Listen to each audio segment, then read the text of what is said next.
So now we're joined in studio by Ben Cusack from Bulletpoint. Good to see you again, Ben. Good to see you too. And can I just say, I love the glasses and tie combo. Oh yeah, not many people pick up on that. No, it looks awesome. I've got interchangeable arms, so I try to mix and match it. Got to stay up with the trends. Good. Or create some trends.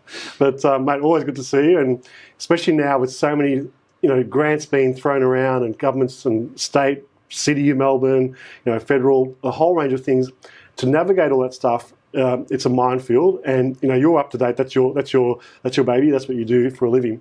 How do you go about? Tell us about Bulletpoint first, just for the audience, and that way we'll tease in a bit more about some of the specific stuff. Yeah, so I've got a grants researcher that goes and looks at all the grants that are available. We put on things called change detection or keyword Google keyword alerts, and then we pull that together, put it on the website, bulletpoint.com.au. Yep. And there's a free newsletter that comes out every week, so you can see for free what grants have come out in that week. Yeah, great. And I'd imagine over the last couple of months that they're just probably going off the charts with different ones coming off in different states, different industries, as I said, different municipalities even. That's right. So the main ones to have a look at are the state-based COVID response grants. So it's generally around the sort of the 5 to 10 grand grants that are available, but they're only available for a short amount of time. Yeah. So some people have missed out on those grants. Yeah. The Victorian government has brought out new ones again, another $5,000, so that's still available. Yeah. And as of I think yesterday or the day before, the City of Melbourne have brought out another $5,000 grants to apply for. So competitive, and that's only available for 2 weeks. So you have to know that it's around to be able to go for it. And that's a really important point, Ben, because what you offer is that timeliness. But the other thing that I really admire about the way you package up your applications for your clients is that, for anyone to submit to a grant, it can be quite daunting to look at the paperwork or the website submission, but that's your forte. I mean, you know how to put it in the right way and the best way.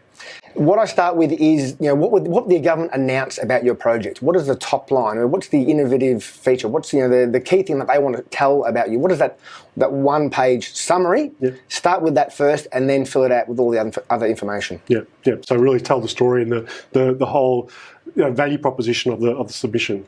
And another approach I take is think about another company. What would another company look like, or who would be the best company you think would get that grant? Yeah. And try to look like that. Yeah. The other good thing, Ben, is that, you cover all types of grants across all markets here in Australia as well. So I think by having a client of yours, you get to show them that whole plethora of opportunities. We had Lena on the show, and they specialise in EMDG, and that's their forte. They're all export stuff. But you look at everything from R&D to the City of Melbourne stuff or business continuity. And I'm guessing that as we re-emerge out of this COVID situation, there's going to be a lot more government stimulus going to take place over the coming years. So it's really more important to stay close to you and find out what's around. Yeah, so the moment the government is more around job protection. So we're trying to keep people in jobs. Yep. We'll see in sort of 6, 12, 24 months, it's about job growth. Yep. So what are the growing industries that they can stimulate to take on the excess jobs that the people want to grow? Yeah.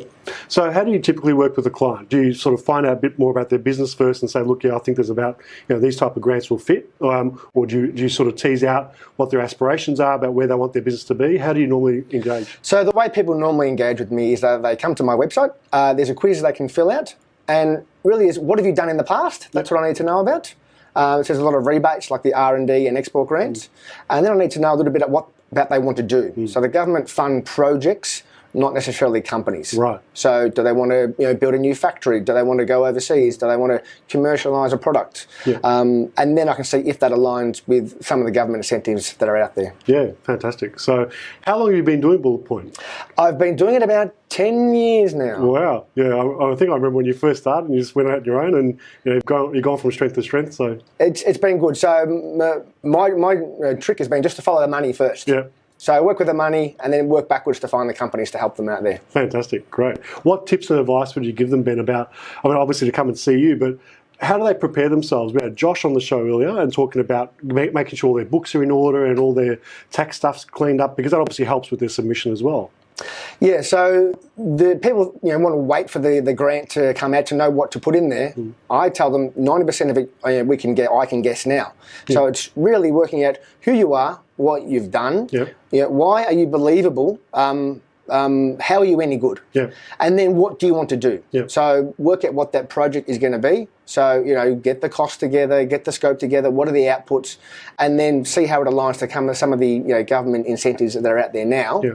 And prepare that information now, because that can take a number of months to prepare that information. True. And time's of the essence, as you said, especially more so now. I think they are going to have short, sharp windows of grant eligibility just to try and make sure that people will jump on it. Normally the government gives 6 weeks for grants. Most people find out after 2 weeks has already elapsed, and then they spend another 2 weeks trying to get organised, and then they've got 2 weeks to write it. Yeah. So I was approached by a company 2 days ago, and they said the grant's due on Friday. We've only just started. So that happens all the time. Companies just don't know that they're out there. Yeah, true. All right, that's great. So I think, as you said, the best way is to jump onto the Bulletpoint website, and they fill out that questionnaire first and foremost, and then you follow up with all those customised inquiries, if you like. What do you see the future of the grants? Do you see anything that from a wish list perspective? Where do you see the government could help the most? Well, we've seen in the past that the government looked at, when the automotive sector went into decline, they invested in other manufacturing industries that then took off. Yeah. So we've seen a lot of, I think we see manufacturing still growing. They're still doing okay. Yeah. But where we're seeing a decline is in the retail and hospitality. Yeah. So, and customers. So they're the sorts of industries that are suffering. How they transition that into maybe another industry, another growing industry. Yeah.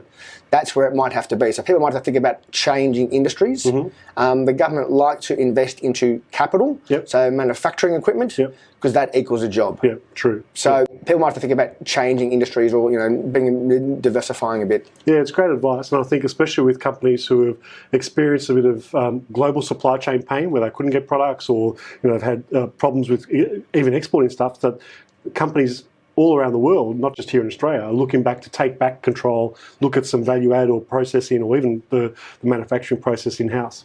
Yeah, I think import replacement will be a big one. Yeah, great. Well, always good to see you, mate. Thanks again for joining us, and thanks for coming in studio, and appreciate you looking so safe and well, so good to catch up. And as we said, reach out to Ben, check out bulletpoint.com. He's got a whole range of answers there for you, and you'll help navigate everything that's around and increasingly coming out. Cheers. Thanks, Ben.